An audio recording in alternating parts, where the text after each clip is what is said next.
Shabbat Shalom, amigos do canal Israel no Caminho, o canal que deseja, que anseia que toda Israel entre no caminho, na verdade e na vida. Hoje a paraxá é Vayera, que quer dizer em português, e apareceu. O Senhor apareceu para Abraão. Eu sou Michael Malachi, aqui em Beersheba, Israel. No Brasil eu era conhecido como Miguel Malaki. E no Brasil estão comigo hoje Sam Stachover e Rubens Cherbaski. Então, quem vai começar a falar da Paraxá e apareceu, agora é Sami. Com você, Sami. Shabbat Shalom, pessoal. Nós estamos começando um novo formato para a nossa Paraxá. A ideia é de que cada um de nós três, com origem judaica e um background diferente, possam fazer uma avaliação da Paraxá, olhando diretamente para o texto na Torá, o texto na Haftará e aquilo que vier no nosso coração para o Brit Hadashah, que é isso que realmente interessa. A Paraxá sozinha ela não vai dizer nada, mas, aliás, diz muito, mas ela é complementada da forma como se vivia a Torá que foi dada a Moshe e como é que Yeshua nos abençoou com a sequência das coisas. E como Miguel acabou de contar, a Paraxá se chama Vayera, ela está em Bereshit, Gênesis, de 18:1 a 22:24. A Haftará está em 2 Reis, Malachim Bet, 4:1 até o 37. E no Brit Hadashah nós temos a 2 de Pedro 2, de 4 a 11. E o Salmo é o 11. E Vayera quer dizer apareceu. E antes de entrar no texto que eu queria ver com vocês, eu queria lembrar vocês de dois assuntos extremamente importantes. Quando nós lemos a Torá nas sinagogas, ao final da leitura se faz uma brachá, aonde nós dizemos, consultando o Sidur, Vezot HaTorah asher sam Moshe lifnei bnei Israel al pi Adonai beat Moshe. Em outras palavras, esta é a lei, a Torá, que Moshe pôs diante dos filhos de Israel, de acordo com o Eterno, por intermédio de Moshe. Se nós repetimos essa brachá pelo menos uma vez, a não ser que todos sejamos mentirosos, reconhecemos que a Torá é válida e veio por Moshe. O segundo tópico que eu queria lembrar todos nós, Devarim, Deuteronômio 29, que diz: as coisas encobertas pertencem ao Adonai, nosso Elohim, porém as reveladas nos pertencem, a nós e a nossos filhos para sempre, para que cumpramos todas as palavras desta lei. Ou seja, aquilo que está revelado é nosso, o que não foi revelado não é nosso, pertence ao Adonai. E agora, eu entro em Gênesis 18, Bereshit 18, começa no versículo 1. Apareceu o eterno Abraão nos carvalhais de Manré, quando ele estava sentado à entrada da tenda, no maior calor do dia. No texto da Torá, em Ivrit, o eterno é Yud-Hei Vav-Hei, ou seja, não deixa dúvida que a Torá fala de uma maneira clara. O Adonai, nosso Elohim, é trino, porque vieram 3 pessoas. E, de repente, Deus, o Eterno, está vivo, em pé diante de Abraão. Levantou ele os olhos, Abraão, olhou, e eis 3 homens de pé em frente dele. Vendo-os, correu da porta da tenda ao seu encontro, prostrou-se em terra e disse: meu senhor, se acho mercê na tua presença, rogo-te que não passes do teu servo. Traga-se um pouco de água, lavai os pés e repousai debaixo desta árvore. Trarei um bocado de pão. Refazei as vossas forças, visto que chegastes até vosso servo. Depois seguireis avante. Responderam: faze como dissestes. Se eu estivesse no lugar de Abraão, sinceramente eu estaria mais impactado do que ele. Imagine você, Deus, trino, não deixa dúvida que são 3, trino, veio me visitar, está na minha casa, entrou na minha tenda e diz, faz como dissestes. Bem, eu não tenho dúvida de que neste momento nós estamos vivendo uma coisa fantástica. Nós estamos vivendo a alegria de saber de que Deus foi visitar Abrão. O que Abrão faz? Versículo 6. Apressou-se, pois, Abrão para a tenda de Sara e lhe disse: amassa depressa 3 medidas de flor de farinha e faze pão assado a borralho. Abrão, por sua vez, correu ao gado, tomou um novilho tenro e bom e deu ao criado, que se apressou em prepará-lo. Tomou também coalhada e leite e o novilho que mandou preparar e pôs tudo diante deles e permaneceu de pé junto deles, debaixo da árvore. E eles comeram. Gente, no primeiro lugar, nós vimos que Deus Trino foi pessoalmente, em carne e osso, visitar Abrão. Depois, não deixa dúvida de que eles receberam uma refeição abundante, pão, carne e leite. E eles comeram. De novo, veja na tua Torá, em Ivrit, o versículo 8. Não deixa dúvida, eles aceitaram a refeição. Com isso, a gente põe em dúvida tudo aquilo que nos foi dito pelos sábios, quando dizem de que nós não podemos comer leite com carne na mesma refeição. Existe uma confusão de conceitos, uma confusão de ideias, aonde, na verdade, não era para comer o cabrito no leite da sua mãe, mas, através do Talmud, nós fomos enganados de que existe uma lei oral. Volto ao que eu disse logo no começo. Se existe uma lei oral, Deus deveria tê-la revelado. Ele, com todos os cuidados que tem mantido com relação a nós e às nossas descendências, ele não daria uma instrução que não fosse lida, porque são as coisas abertas que são nossas. Aquilo que não foi aberto é de Deus. Não cabe a nós querer entrar na frente dele e dizer: você precisava de dar explicações, eu vou te ajudar. Eu acho de que aí existe uma usurpação enorme no que é Deus e no respeito que nós lhe devemos. Mas a terceira situação desta paraxá vem no versículo 10. Disse um deles: certamente voltarei a ti daqui a 1 ano, e Sara, tua mulher, dará à luz um filho. Sara o estava escutando à porta da tenda atrás dele. Abrão e Sara eram já velhos, avançados em idade, e a Sara lhe havia cessado o costume das mulheres. Quero lembrar vocês daquilo que nós lemos em Bereshit 17, Gênesis 17 e 17. Então se prostrou Abrão, rosto em terra, e se riu, e lhe disse consigo: a um homem de 100 anos há de nascer um filho, dará à luz Sara, com seus 90 anos. Vejam, a medicina nos diz que isso era impossível. Deus simplesmente acredita que ele é o Senhor do impossível. Ele não somente acredita, como ele tem certeza de que ele é o Deus do impossível. O que seria difícil para Deus? Aonde existe alguma coisa que seja demasiadamente difícil para o nosso Deus? Eu queria colocar diante de vocês a certeza de que para Deus nada é impossível. Ele deu a Torá para que nós vivêssemos a alegria de poder ter a palavra de Deus a nos orientar, a nos direcionar, a nos dirigir.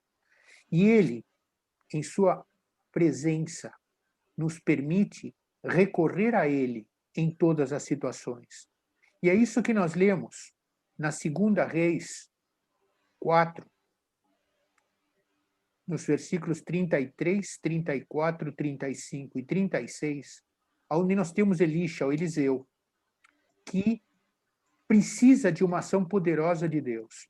E como ele precisa de uma ação poderosa de Deus, o que ele faz?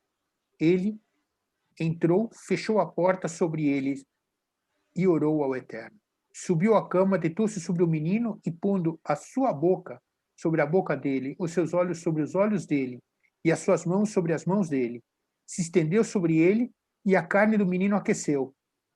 Então se levantou, andou no quarto uma vez de lá para cá, tornou a subir e se estendeu sobre o menino. Este espirrou 7 vezes e abriu os olhos. Então chamou Geazi, o servo de Elisha, e disse: chama a mãe, a sunamita. Ele a chamou e apresentou-se, e apresentando a ela o profeta, este lhe disse: toma teu filho, ele está vivo. O menino tinha morrido. Ele estava deitado na cama. A mãe estava desesperada, foi atrás de quem havia dado para ela uma promessa de vida. E o que acontece? O profeta ora, busca a Deus e devolve a vida. Eu queria que você parasse para olhar e visse o Deus do impossível operando na forma dele, no momento dele, na forma dele nos abençoar, porque ele nos amou de uma maneira tal que ele, em momento algum, nos abandona. Pelo contrário, ele nos deu Yeshua para isso. E porque ele nos deu Yeshua, em 2 Pedro, nós temos uma expressão fantástica, capítulo 2, versículo 9. É porque o Eterno sabe livrar da provação os piedosos e reserva, sob castigo, os injustos, para o dia do juízo. Nós temos um Deus vivo que está presente. É o Yeshua, que veio para morrer por nós no Calvário. Yeshua nos deu tudo aquilo que nós necessitamos. Pôs de uma maneira clara, para não deixar dúvida, como viver e de que maneira viver. Agora, eu vejo todos aqueles que contradizem a lei de Deus, todos aqueles que trocam as afirmações do Deus eterno e todo-poderoso por alguma coisa que é vaidade. Porque ninguém poderia dizer a Deus: corrija-se. Qual é a ousadia que nós temos? Como é que nós podemos usurpar o Deus Todo-Poderoso, que é o Criador, e dizer a Ele: eu vou te ensinar a fazer as coisas da maneira certa? Meus irmãos, que Deus te abençoe com ânimo, com disposição, com sabedoria, para não contradizer a Deus. Porque senão, no dia do juízo, você vai ter que conversar muito sério com Ele. E eu duvido que você tenha uma desculpa para oferecer a Ele, para não ter crido naquele que nos ensinou. Rubens, me diga como é que você enxerga esta paraxá. Bom dia a todos, shalom. Bem, depois dessa aula que a gente recebeu do Sami, eu vou tentar completar algumas coisas, complementar em função daquilo que eu li dessa paraxá. O que me chamou muito a atenção nesses textos, tanto de Gênesis como de Segunda Reis, Salmo 11 também, em primeiro lugar, que todo esse contexto ele se une em função de fé e justiça. Fé e justiça. Apareceu o Senhor a Abraão nos carvalhos de Mamré, quando ele estava sentado, levantou ele os olhos e eis 3 homens em frente dele. A gente sabe, evidentemente, é consenso de que isso é uma teofania, isso é uma manifestação realmente de Deus. Mas a primeira coisa que me chamou a atenção é que se você não levantar os olhos, como fez Abraão, você não vai ver Deus. Abraão levantou os olhos, o calor era terrível ali perto da tenda, era sol do meio-dia, o maior calor do dia, ele levantou os olhos para ver Deus. Depois que você levanta os olhos para ver Deus, como Abraão fez, e ele é o pai da fé, Abraão corre na direção dos 3 homens que representam a divindade, em reverência, em humilhação, não é? Agora vocês imaginem, se o pai da fé fez isso, como é que cada um de nós também não vai fazer? Nós temos que nos aproximar de Deus. Isso me lembra aquela passagem quando Lázaro tinha morrido, naquela passagem de João 11, não é? Em que, quando ele se aproxima da aldeia, ele estava com os discípulos, Marta sai correndo, mas ele diz: cadê Maria? E Maria depois vai correndo. Nós temos que nos achegar até o Deus Todo-Poderoso. E aí vem o 3º versículo que ele diz: rogo-te que não passe do teu servo. Ele fala isso, Abraão fala isso. Exatamente, nós temos um paralelo naquela passagem dos 2 discípulos do caminho de Emaús, quando Jesus estava com ele fez como que se ele fez menção de passar adiante, mas ele foi constrangido pelos 2 quando disseram para ele: fica conosco porque é tarde e o dia já declina. Aí ele entrou para ceiar com eles. E essa deve ser a nossa postura. Nós temos que nos agarrar às vestes do Senhor e não deixar ele sair de perto de nós de maneira nenhuma. Se você não convidar Deus para ficar com você, ele vai seguir o caminho dele. Então, o Espírito de Deus, o Espírito Santo, Ruach HaKodesh, precisa se sentir aconchegado dentro de nós. E depois, quando ele chega para Sara, correndo, prepara 3 medidas de farinha correndo, não é? Porque nós temos 3 pessoas para comer aqui. Gente, naquelas comparações que Yeshua fez a respeito do reino de Deus, ele diz que o reino dos céus é semelhante ao fermento que uma mulher tomou e introduziu em 3 medidas de farinha, até que tudo fosse levedado. Nós sabemos que na época do Pesach, nós tiramos tudo que é hamet, nós tiramos tudo que é fermenta, e Jesus comparou o reino de Deus ao fermento que uma mulher toma e introduz em 3 medidas de farinha, exatamente porque aquilo seria um escândalo. E nós sabemos que a cruz é um escândalo, o reino de Deus é um escândalo. Nós imaginarmos o Deus Todo-Poderoso na cruz do Calvário para nos levar nossos pecados e nos dar a vida eterna, é verdadeiramente um escândalo, sim. Essas 3 medidas de farinha lembram Pesach, lembram o Afikoman, lembram aquele pedaço do meio que foi quebrado e que aponta para Jesus. E quando nós vamos no verso 8, como foi lembrado pelo Sami, falando de que nós podemos realmente comer tudo aquilo que foi preparado, não é, para eles, né, com relação à coalhada, né, e o leite e o novilho que foi preparado, eu quero dizer realmente que não há nenhuma mensagem, qualquer que seja, uma paraxá, uma hatará, que não aponte para Yeshua HaMashiach. Tudo, toda vírgula, todo yud, todo tio, tudo aponta para ele. E quando nós lemos aquelas passagens em Êxodo 23 ou Deuteronômio 14, 21, de que não cozerá o cabrito no leite da sua mãe, comentei isso uma vez com Sami, nós temos que entender que uma coisa é nós comermos, a outra coisa é ser cozido. Não se cozinha mesmo, porque o cabrito aponta para Yeshua na cruz do Calvário, e leite aponta para refrigério, aponta para coisas gostosas, aponta para bálsamo, aponta para alívio. E naquela cruz do Calvário não houve qualquer alívio, porque ali ele sofreu e levou todas as nossas dores e enfermidades. Então, na verdade, é por isso que os sábios, entre aspas, não conseguem entender essa passagem de jeito nenhum. E certamente, de tudo que é importante que a gente tem ouvido, falado, lido sobre essa paraxá, não tem nada mais do que, acaso existe alguma coisa que é demasiadamente difícil para Deus? Nós sabemos que tudo é possível àquele que crê. Nosso Deus é o Deus do impossível. Quando você passa para a segunda passagem, a passagem de 2 Reis, ali mostra claramente, ali tem 2 mulheres. Tem uma mulher, que é o texto que vai de 2 Reis 4, de 1 a 7, e tem a mulher sunamita. Essa primeira mulher, na verdade, ela ficou numa situação terrível, porque os credores foram cobrar dela um valor em que a única coisa que ela tinha eram os filhos para poder pagar. E ela não recorreu ao banco, ela não recorreu aos amigos, ela não recorreu à família, ela recorreu ao Deus de Israel através do profeta. O próprio nome Elishá, Eliseu, significa Deus é salvação, não é verdade? Ela realmente, aqui se aplica o mesmo texto que nós lemos, né? Há alguma coisa suficientemente, demasiadamente difícil para Deus, e nós conhecemos, então, a questão do azeite, a questão de que foi realmente simbolizando o quê? A unção do Espírito. Traz vasilhas, separa as que estiverem cheias. Aquela mulher verdadeiramente foi justificada pela fé. E nós devemos ser essas vasilhas.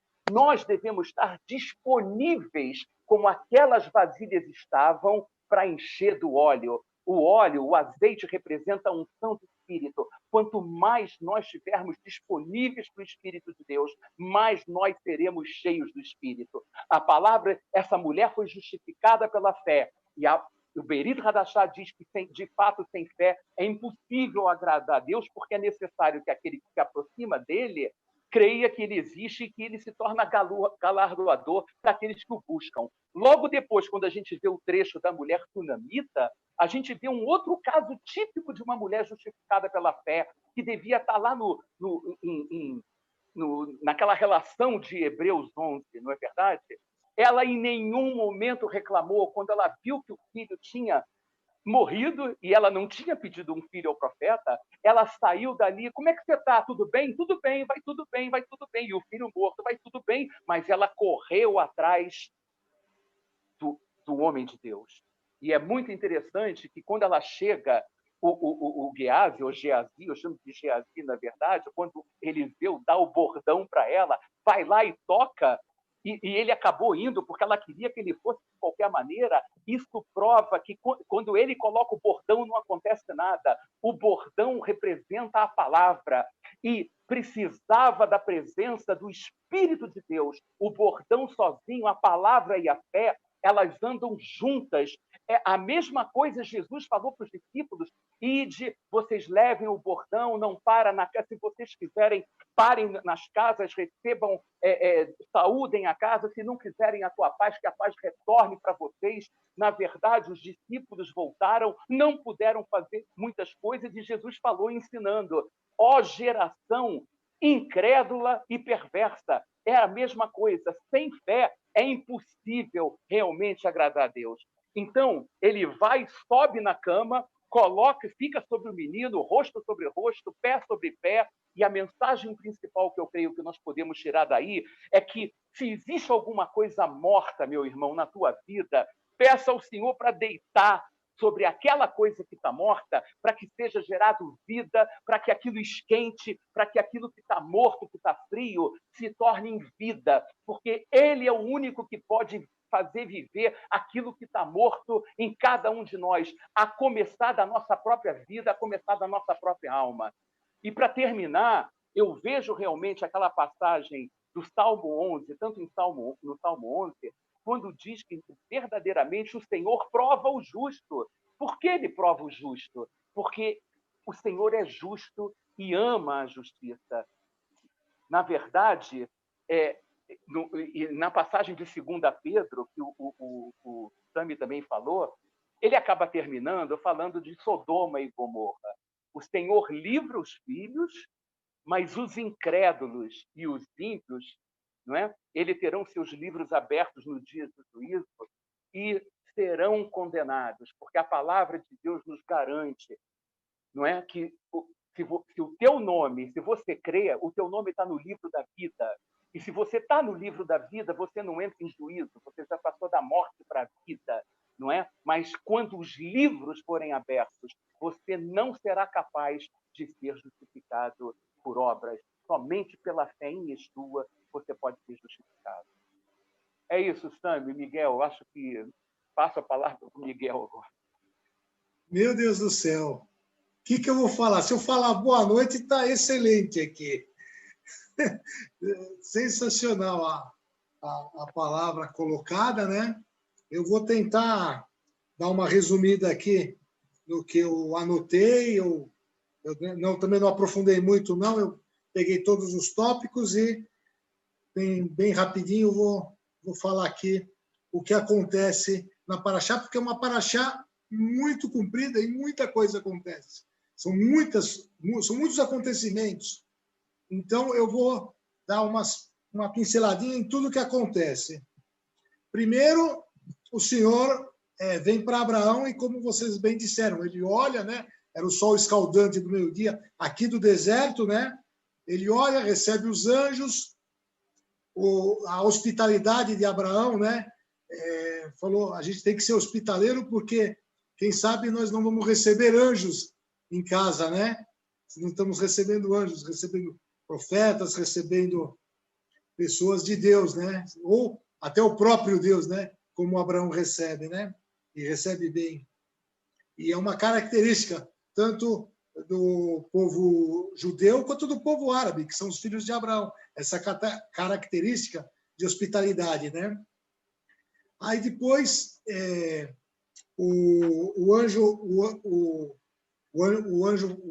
de Deus, né? O anjo de Deus que fala para Abraão sobre que no ano seguinte a Sara vai ter um filho, ela ri, né? E ele fala: por que ristes, né? O nome vai ser Isaac, né? Então ele é realmente como o Sami falou, Deus do impossível, né? Existe algo difícil para Deus? Não existe nada impossível para Deus. Aí depois eles vão para Sodoma e Gomorra, e há juízo em Sodoma e Gomorra, e há juízo e condenação, né? Há juízo e condenação, porque toda Sodoma e Gomorra desaparece, né? E apenas Ló e as suas 2 filhas sobrevivem, né? E a sua esposa, que ia sobreviver, olhou para trás, virou estátua de sal, né? Aí depois tem o incesto das filhas de Ló, né? A primeira filha viu aquela destruição, ela achou que era o fim do mundo e falou: pô, nosso pai não terá filhos, né? Então vamos dar vinho para ele e fazer um filho para ele, para que seja o filho do nosso pai. E essa primeira filha tem um filho chamado Moabe, que significa filho do meu pai. E a segunda já faz a mesma coisa, só que com outra intenção, porque ela fala: não, esse filho é meu, Amon, esse filho é meu. E os filhos, ao povo de Moabe, nos dá Ruth, né? Que segue na linha, né? De Yeshua, ela está na linha de Yeshua. Então, vem do povo moabita. Por quê? Até pela intenção boa, pela fé que ela teve, porque para ela o mundo tinha acabado e não tinha mais habitante. Que ia acontecer, né? Ela viu o fim do mundo ali, né? Provavelmente, porque deve ter sido uma cena horrível, que ela, aliás, nem viu, né? Que ela não olhou para trás, somente a mãe dela. Aí depois tem o rapto de Abimeleque. Sara é raptada por Abimeleque, né? E Abraão fala de novo que era irmã dele, né? E aí Abimeleque tem um sonho e Deus fala com Abimeleque no sonho e aí Abraão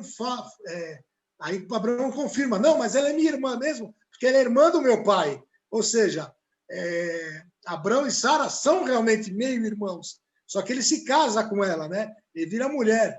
E ele fala do medo de matarem ele, né? Aquela coisa toda. E é cumprida a vontade de Deus. E é cumprida a vontade de Deus com o nascimento de Isaac. Isaac cresce e quando ele desmama, Abraão faz uma festa, né? Quando Isaac desmama, e acontece o ciúme de Sara, né? Sara manda Agar embora, fala com Abraão: não, manda essa mulher embora, esse filho, que não quero dele. E o coração de Abraão pesou: como eu vou mandar o meu filho embora? Mas Deus fala com ele: não, pode mandar, e ele dá a bênção para Ismael também. Ele dá a bênção para Ismael também. Eu vou cuidar dele no deserto, pode ficar sossegado. Abraão despediu de Agar e de Ismael por ordem de Deus, recebendo na confiança, na fé, que Deus ia cuidar também do menino, como até hoje os descendentes deles estão aqui, né? Como os descendentes de Isaac, que somos nós, né? Somos nós. E aí depois tem de novo um acordo, depois tem um encontro com Abimeleque. Abimeleque ele vai reclamar dos poços, né? Esse acordo foi aqui, perto, em Beersheba mesmo, né, que aconteceu. Foi o acordo que eles tiveram. Inclusive, eles banham com sangue. O tapete vermelho no casamento é como se fosse esse sangue, né, dos cordeiros. São 7 cordeiros que eles fazem com impacto, né? Beersheba quer dizer 7 poços ou 7 alianças, né? Então, foram 7 alianças, como se fossem... Beersheba também quer dizer 7 alianças. Então, uma cidade de aliança. Essa aliança que Abimeleque fez com Abraão. Aí vem a parte principal da Paraxá, que é o sacrifício de Isaac. Deus chega para Abraão e fala, olha, pega seu filho e vai lá no monte que eu vou te falar e sacrifica ele. Isso é uma tipificação do sacrifício do filho de Yeshua, né? Assim, do mesmo jeito, Abraão fez. E é interessante como Abraão conhecia o coração de Deus. Porque quando Deus falou para Abraão que ia destruir Sodoma e Gomorra, ele negociou com Deus. Ele começou uma negociação. Olha, mas se tiver 50 justos, 40 justos, tal, fechamos em 10 justos, para não ter a destruição. Ele sabia que o sobrinho dele estava lá e ele negocia. Quando Deus pede para ele fazer isso, ele pega o menino, que eu creio que não era mais um menino, eu creio que já era um homem, e vai lá sem negociar, sem fazer nada, vai pela fé entregar o filho. Por quê? Por quê? Abraão conhecia o coração de Deus, ele sabia que ali era um juízo, e o juízo podia ser mudado. Deus podia, nesse juízo, com arrependimento, podia ser mudado. Mas ali, no caso de Isaac, já era um teste para ele. E no teste a gente vai com a caneta e vai fazer. E Abraão foi fazer esse teste. Era um teste de fé. Era um teste de fé. Entregar o próprio filho. Porque Abraão sabia que Deus não ia fazer mal. Ou que ele iria ressuscitar Isaac. Se ressuscitou, se não ressuscitou, se não deixou. Não... Até creio que ele feriu Isaac. Mas teve alguma coisa de Deus, ressuscitar de Deus, porque Deus havia prometido que Isaac era o filho da promessa, era o filho que ia dar o descendente, a salvação. Isaac estava nessa linhagem. Então, Abraão não se preocupou com esse teste, porque ele confiou em Deus. Existe algo impossível para Deus? Não, não existe. Nada é impossível para Deus. Para Deus tudo é possível. E essa foi a fé de Abraão, né? Essa foi a sua fé. Que entregou o próprio filho, assim como Deus amou o mundo e entregou seu filho para quem nele crer, não pereça, mas tenha vida eterna. É a mesma situação.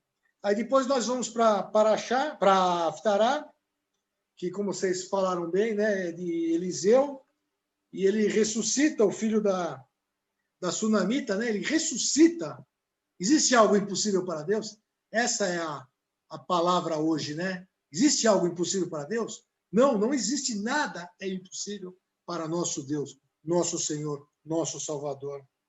Ele ressuscita e ela realmente nem tinha pedido, ele tinha abençoado ela, falou que ela ia ter um filho, ela tem um filho, depois ele morre e ele ressuscita, né? Ele ressuscita ela, ele ressuscita o filho dela, nesses mesmos... foi uma condição assim, que Deus mesmo, o Ruach HaKadosh, em oração, ele atendeu o profeta Eliseu, né? Atendeu esse pedido, é o Deus do impossível, como ele atende os nossos pedidos quando fazemos de coração limpo e com muita fé, né?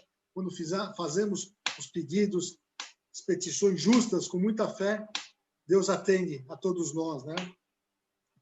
E depois fala em Pedro dos falsos profetas e compara com os anjos caídos, né? Ele fala dos falsos profetas e compara com os anjos caídos, que se Deus não perdoou os anjos, ou seja, tem o juízo para aqueles que não creem, né? É o juízo para aqueles que não creem, o juízo para aqueles que não têm a fé, essa fé em Deus, essa fé em Yeshua, essa fé que salva, né? E eu queria fazer um fechamento de tudo isso com relação à pandemia que estamos passando, né? Desde março. E essa pandemia, esse vírus, né? Esse vírus Covid-19, né? Eu queria falar que nós também estamos transmitindo um vírus. Eu, o Sami, o Rubens, todos nós, aqui do canal Israel do Caminho, estamos transmitindo um vírus. Cuidado com o nosso vírus, ele é perigoso. Ele chama-se Palavra Viva. É a Palavra Viva. Esse vírus, ele pode causar Yeshua. Yeshua não é um verbo, não é salvar, não é uma profissão, não é salvador, que a tradução de Yeshua, Yeshua é salvador. Não, não é salvador. Yeshua é um substantivo. Yeshua é salvação. Esse vírus que estamos transmitindo, ele traz a salvação, Yeshua. E ele também pode trazer o Ruach HaKadosh, como o Rubens falou, aqueles potes vazios. Se você ouvir a palavra, se você estudar a nossa palavra, a palavra de Deus que estamos transmitindo, você vai ter um pote que vai ser cheio de óleo da unção do Ruach HaKadosh. E tudo isso é muito perigoso, porque pode te trazer vida, e vida em abundância. Então, se você não quiser vida e vida em abundância, não assista Israel no Caminho, porque é a palavra viva. Nós pretendemos trazer a palavra viva, a palavra de Deus, a palavra do nosso Senhor Yeshua HaMashiach também. É isso. Shabbat Shalom, amigos. Shabbat Shalom.